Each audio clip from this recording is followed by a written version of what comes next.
Hello guys, மலைகளின் இளவரசி கொடைக்கானல். தமிழ்நாட்டில் எவ்வளவோ டூரிஸ்ட் பிளேசஸ் இருந்தாலும் எல்லா மக்களையும் கவர்ந்து இழுக்கக்கூடிய இயற்கை அழகுகள் நிறைஞ்ச ஒரு ஃபேமஸான மலைப்பிரதேசம் தாங்க கொடைக்கானல். இது மேற்கு தொடர்ச்சி மலைப்பகுதியில் திண்டுக்கல் மாவட்டத்தில் அமைஞ்சிருக்கு. கொடைக்கானல் கடல் மட்டத்திலிருந்து கிட்டத்தட்ட 7000 அடி உயரத்தில் அமைஞ்சிருக்கு. தமிழ்நாட்டிலேயே ஊட்டிக்கு அடுத்து 2வது உயரமான இடத்துல அமைஞ்சிருக்கிற ஒரு சுற்றுலா தலம்னா அது நம்ம கொடைக்கானல் தாங்க. இவ்வளோ ஹைட்ல இருப்பதால தான் இங்கு கோடை காலத்திலும் சரி குளிர்காலத்திலும் சரி கூலிங்கான கிளைமேட் இங்கு நிலவிட்டே இருக்கும். இந்த கிளைமேட்டை என்ஜாய் பண்றதுக்காகவே தமிழ்நாடு மட்டுமின்றி பல்வேறு வெளி மாநிலங்களில் இருந்தும் எக்கச்சக்கமான சுற்றுலா பயணிகள் கொடைக்கானலுக்கு வந்துட்டு போறாங்க. கொடைக்கானலுக்கு நாம போனா முக்கியமா என்னென்ன இடங்களை எல்லாம் மிஸ் பண்ணாம பார்க்கணும், என்னென்னலாம் சாப்பிடலாம், எங்க ஸ்டே பண்ணலாம், கொடைக்கானலுக்கு போயிட்டு வர மொத்தமா எவ்வளவு செலவாகுன்றதை பத்தி டீட்டெயிலோட இந்த வீடியோல பார்க்கலாம். வாங்க வீடியோக்குள்ள போகலாம். கொடைக்கானலுக்கு நம்ம டூர் போக மொத்தமாக 3 வழிகள் இருக்கு. அதுல ஒண்ணு திண்டுக்கல் மாவட்டம் வத்தலகுண்டு வழியாகவும் போகலாம், பழனியிலிருந்து போகலாம், ஒட்டன்சத்திரம் வழியாகவும் போகலாம். திண்டுக்கல்ல இருந்து வத்தலகுண்டு வழியாக நம்ம டிராவல் பண்ணா மொத்தமாக 96 கிலோமீட்டர் நம்ம டிராவல் பண்ணா கொடைக்கானலை ரீச் பண்ணலாம். எந்த வழியில நம்ம போகும்போது மொத்தமாக 21 கொண்டையூசி வளைவுகளை கடக்கிற மாதிரி இருக்கும். இந்த மலைப்பாதையில டிராவல் பண்ற பயணமே நமக்கு ஒரு அட்வென்ச்சரான எக்ஸ்பீரியன்ஸை தரும். கொடைக்கானலுக்கு நம்ம ரீச் ஆனதுமே என்னென்ன இடங்கள் எல்லாம் சுத்தி பார்க்கலான்றதை பத்தி டீட்டெயில்டா ஒவ்வொன்றா பார்க்கலாம் வாங்க. Thalaiyar falls view point. இந்த இடம் நம்ம வத்தலகுண்டு வழியாக கொடைக்கானலுக்கு போற வழியில டம்டம் பாறை என்னும் இடத்துல அமைஞ்சிருக்கு. இந்த வியூ பாயிண்ட்ல இருந்து நம்ம தூரத்துல தெரியக்கூடிய எலிவால் அருவின்னு சொல்லக்கூடிய தலையாறு ஃபால்ஸை பார்க்கலாம். இந்த ஃபால்ஸ் தாங்க தமிழ்நாட்டிலேயே மிக நீளமான அருவி. இந்த வியூ பாயிண்ட்டுக்கு பக்கத்திலேயே இன்னொரு வியூ பாயிண்ட்டும் இருக்கு. அந்த வியூ பாயிண்ட்ல இருந்து நம்ம மஞ்சளாறு டேம்னு சொல்லக்கூடிய ஒரு டேமை மேல இருந்து தூரமா பார்க்கலாம். அடுத்ததாக நம்ம பார்க்க வேண்டிய இடம் வெள்ளி நீர்வீழ்ச்சி. இந்த வாட்டர் ஃபால்ஸ் கொடைக்கானலோட என்ட்ரன்ஸ்லேயே எல்லோரையும் வெல்கம் பண்ற மாதிரி அமைஞ்சிருக்கு. பாறையின் மேல பல வெள்ளி நிறத்தில் விழுவதால வெள்ளி நீர்வீழ்ச்சி என இது அழைக்கப்படுது. இந்த ஃபால்ஸை பார்த்துட்டு அடுத்து நம்ம கொடைக்கானலுக்குள்ள என்ட்ரி ஆகலாம். அடுத்ததாக நம்ம கொடைக்கானல்ல பார்க்க வேண்டிய இடம் கொடைக்கானல் ஏரி. கொடைக்கானலுக்கு உள்ள வந்த உடனேயே நம்ம முதல்ல பார்க்க வேண்டிய இடம் இந்த ஏரி தாங்க. இந்த ஏரியில நம்ம போட்டிங்கும் போகலாம். போட்டிங் போக 2 சீட்டர் பெடல் போட்டுக்கு 200 ரூபாயும், 4 சீட்டர் பெடல் போட்டுக்கு 300 ரூபாயும், 6 பேர் போகக்கூடிய துடுப்பு படகுக்கு 20 நிமிஷத்துக்கு 500 ரூபாயும் கட்டணமாக வசூலிக்கப்படுது. அடுத்ததாக நம்ம பார்க்க வேண்டிய இடம் கோக்கஸ் வாக். இந்த இடமும் கொடைக்கானல் லேக்குக்கு பக்கம் தாங்க அமைஞ்சிருக்கு. இங்கு நம்ம 1 கிலோமீட்டர் டிஸ்டன்ஸ்ல இங்க வாக்கிங் போகலாம். வாக்கிங் போகும்போது பனி மேகத்துக்கு நடுவுலயே வாக்கிங் போற மாதிரி நமக்கு ஃபீல் தரும். இந்த இடத்துல மலை சிகரங்களை ரசிச்சுட்டே நம்ம வாக்கிங் போகலாம். இந்த இடத்துக்கு நம்ம ஏர்லி மார்னிங் போனா சன்ரைஸையும் பார்த்து ரசிக்கலாம். அடுத்ததாக நம்ம பார்க்க வேண்டிய இடம் பிரையண்ட் பார்க். இந்த பார்க்கும் கொடைக்கானல் லேக்குக்கு பக்கத்துல தான் அமைஞ்சிருக்கு. இது சுமார் 20 ஏக்கர் பரப்பளவில் அமைஞ்சிருக்கிற ஒரு பொட்டானிக்கல் கார்டன். ஒவ்வொரு வருஷமும் மே மாதத்துல கோடை மலர் கண்காட்சி இந்த பார்க்ல தான் கண்டக்ட் பண்றாங்க. இந்த பார்க்ல 170 ஆண்டுகள் பழமையான ஒரு யூக்கலிப்டஸ் மரத்தையும் பார்க்கலாம். மேலும் 740க்கும் மேற்பட்ட வகையான செடி கொடிகளையும் இங்க நம்ம பார்த்து ரசிக்கலாம். அடுத்ததாக நம்ம பார்க்க வேண்டிய இடம் அப்பர் லேக் வியூ பாயிண்ட். இந்த இடத்துல கொடைக்கானல் லேக்கோட ஃபுல் வியூவையும் டாப் ஆங்கிள் இருந்து நம்ம பார்க்கலாம். இந்த வியூ பாயிண்ட் கொடைக்கானல் லேக்ல இருந்து 3 கிலோமீட்டர் தொலைவில் அமைஞ்சிருக்கு. அடுத்ததாக நம்ம பார்க்க வேண்டிய இடம் ஃபேரி ஃபால்ஸ். அழகான தேயிலை தோட்டங்களுக்கு நடுவே இந்த இயற்கை எழில் மிகுந்த நீர்வீழ்ச்சியானது அமைஞ்சிருக்கு. பருவமழை காலங்களில் மட்டுமே இந்த அருவியில நீர்வரத்து அதிகமா இருக்கும். இந்த நீர்வீழ்ச்சி கொடைக்கானல் பஸ் ஸ்டாண்ட்ல இருந்து 5 கிலோமீட்டர் தொலைவில் அமைஞ்சிருக்கு. அடுத்ததாக நம்ம பார்க்க வேண்டிய இடம் லிரில் ஃபால்ஸ். இந்த அருவியும் கொடைக்கானலோட சென்டர் பாயிண்டான பஸ் ஸ்டாண்ட்ல இருந்து 4.5 கிலோமீட்டர் தொலைவில் அமைஞ்சிருக்கு. இந்த அருவி பாம்பாறு நதியிலிருந்து உருவாகக்கூடிய ஒரு சிறிய நீர்வீழ்ச்சி. லிரில் சோப் விளம்பரம் இங்கு எடுக்கப்பட்டதால இந்த அருவிக்கு லிரில் ஃபால்ஸ்னு பெயர் வச்சிருக்காங்க. அடுத்ததாக நம்ம கொடைக்கானல பார்க்க வேண்டிய முக்கியமான இடம் குணா குகை. கொடைக்கானல்லேயே ரொம்ப ஃபேமஸான ஒரு டூரிஸ்ட் பிளேஸ் தாங்க குணா குகை. இந்த இடம் கொடைக்கானல் பஸ் ஸ்டாண்ட்ல இருந்து 7 கிலோமீட்டர் தொலைவில் அமைஞ்சிருக்கு. அழகான பைன் மரங்கள் நிறைஞ்ச காட்டுக்குள்ள மர்மங்கள் நிறைஞ்ச குணா குகை அமைஞ்சிருக்கு. இந்த குணா குகை ரொம்பவே ஆழமானது. ஆழமான இந்த குணா குகை பகுதிக்குள்ள போய் பார்ப்பது ஆபத்து என்பதால தடுப்பு வேலி அமைச்சு சுற்றுலா பயணிகளுக்கு தடை விதிச்சிருக்காங்க. ஆனா நம்ம தூரமா இருந்து இந்த குகையை பார்த்து ரசிச்சுட்டு வர முடியும். அடுத்ததாக நம்ம பார்க்க வேண்டிய இடம் பில்லர் ராக்ஸ் வியூ பாயிண்ட். இந்த இடத்துல 400 அடி உயரத்தில் இருக்கக்கூடிய 3 செங்குத்தான கருங்கல் பாறைகளை நம்ம பார்க்கலாம். இந்த பாறைகளின் மீது பனி சூழ்ந்திருக்கக்கூடிய அழகான காட்சியை பார்க்கறதுக்காகவே எக்கச்சக்கமான சுற்றுலா பயணிகள் இங்கு வருகை தராங்க. இந்த வியூ பாயிண்ட்டும் குணா குகைக்கு பக்கத்துல தாங்க அமைஞ்சிருக்கு. அடுத்ததாக நம்ம பார்க்க வேண்டிய இடம் கொடைக்கானல் பைன் ஃபாரஸ்ட். இந்த இடமும் குணா குகைக்கு பக்கத்துல தான் அமைஞ்சிருக்கு.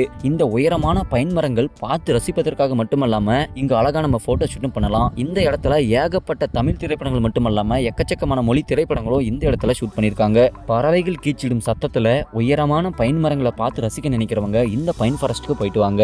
அடுத்ததாக நம்ம பார்க்க வேண்டிய இடம் மோயார் வியூ பாயிண்ட். பள்ளத்தாக்கில் இருக்கக்கூடிய மலை சிகரங்களை பார்த்து ரசிப்பதற்கான ஒரு அழகான வியூ பாயிண்ட் தாங்க இந்த மோயார் பாயிண்ட். இந்த வியூ பாயிண்ட் கொடைக்கானல் பஸ் ஸ்டாண்ட்ல இருந்து 10 கிலோமீட்டர் தொலைவில் அமைஞ்சிருப்பதால குணா குகைக்கு அடுத்ததாக அமைஞ்சிருக்கு. கொடைக்கானல் இருக்கக்கூடிய ஒரு ஃபேமஸான வியூ பாயிண்ட்ல இந்த மோயர் வியூ பாயிண்ட்டும் முக்கியமான வியூ பாயிண்ட்டுங்க. அடுத்ததாக நம்ம பார்க்க வேண்டிய இடம் சைலண்ட் வாலே வியூ பாயிண்ட். கொடைக்கானல்ல இருந்து 15 கிலோமீட்டர் தொலைவில் பேரிஜம் ஏரிக்கு செல்லக்கூடிய வழியில இந்த வியூ பாயிண்ட் அமைஞ்சிருக்கு. அமைதியாக இயற்கையை ரசிக்க நினைக்கிறவங்களுக்கான ஒரு சூப்பரான இடம் தாங்க இந்த சைலண்ட் வாலே வியூ பாயிண்ட். அடுத்ததாக நம்ம பார்க்க வேண்டிய இடம் பேரிஜம் ஏரி. கொடைக்கானலோட சென்டர் பாயிண்ட்ல இருந்து 22 கிலோமீட்டர் தொலைவில் அமைஞ்சிருக்கிற ஒரு அழகான ஏரி தாங்க இந்த பேரிஜம் ஏரி. சுற்றிலும் பைன் மரங்களால சூழப்பட்டு அமைதியாக காட்சியளிக்குது இந்த இடம். மீன் பிடிப்பது, பறவைகளை பார்த்து ரசிப்பது போன்ற விஷயங்களுக்காக இந்த இடம் ஏற்ற இடமாக இருப்பதால இயற்கை ஆர்வலர்கள் பெரிதும் விரும்பக்கூடிய இடமாக இந்த இடம் அமைஞ்சிருக்கு. அடுத்ததாக நம்ம பார்க்க வேண்டிய இடம் கிரீன் வாலே வியூ பாயிண்ட். இந்த வியூ பாயிண்ட் கொடைக்கானல் பஸ் ஸ்டாண்ட்ல இருந்து 6 கிலோமீட்டர் தொலைவில் அமைஞ்சிருக்கு. இந்த வியூ பாயிண்ட்ல இருந்து நம்ம பசுமையான மலைச்சிகரங்களை பார்த்து ரசிக்கலாம். அடுத்ததாக நம்ம பார்க்க வேண்டிய இடம் டால்பின் நோஸ் வியூ பாயிண்ட். டால்பினோட மூக்கு மாதிரி இருக்கக்கூடிய இந்த அழகான வியூ பாயிண்ட் கொடைக்கானல்ல இருந்து 6 கிலோமீட்டர் தொலைவில் அமைஞ்சிருக்கு.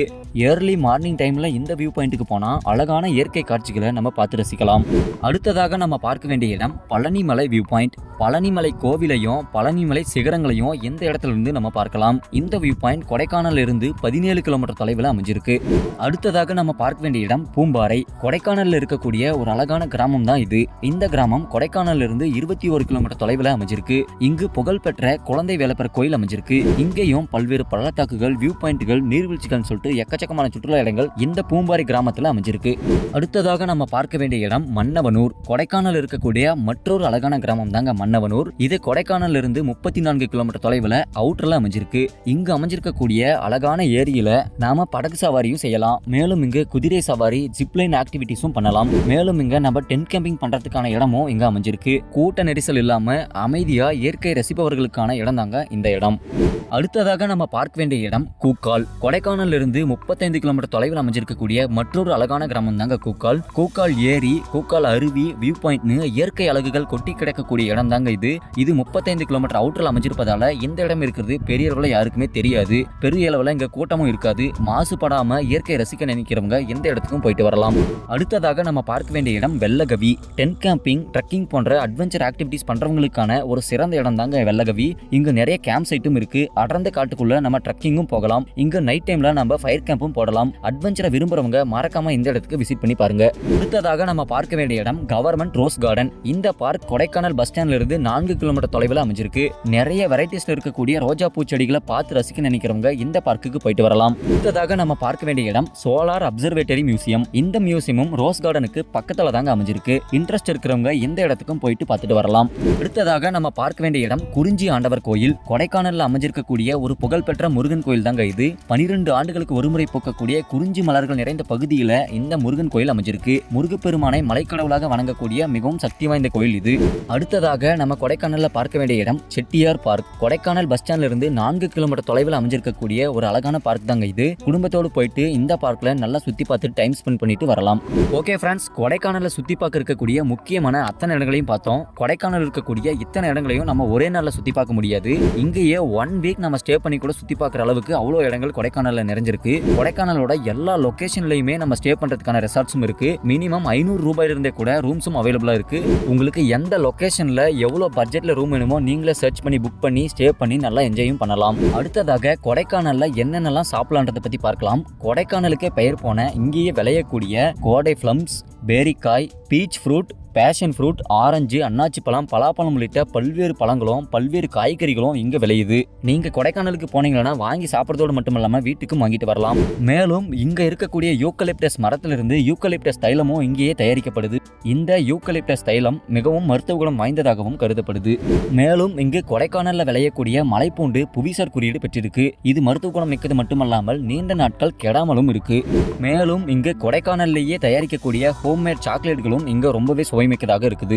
இங்கு கொடைக்கானல்ல காபி தோட்டங்கள் மிக அதிகமாக இருக்குது. மேலும் இங்கு தேயிலையும் விளையுது. எனவே இங்கு இயற்கையாக ஃப்ரெஷ்ஷாக தயாரிக்கக்கூடிய டீ தூளும் காஃபி தூளும் நம்ம வாங்கிட்டு வரலாம். ஓகே ஃப்ரெண்ட்ஸ், கொடைக்கானலை பத்தி நிறைய டீடைல்ஸ் இந்த வீடியோல நம்ம பார்த்தோம். கொடைக்கானலை பத்தின இந்த இன்ஃபர்மேஷன் உங்களுக்கு பிடிச்சிருந்தா மறக்காம ஒரு லைக் பண்ணுங்க. இதே மாதிரி நிறைய டூரிஸ்ட் பிளேசஸோட இன்ஃபர்மேஷனை நீங்க பார்க்கணும்னா மறக்காம நம்ம தமிழ் டூரிஸ்ட் சேனலை சப்ஸ்கிரைப் பண்ணிக்கோங்க. தேங்க்ஸ் ஃபார் வாட்சிங். நன்றி, வணக்கம்.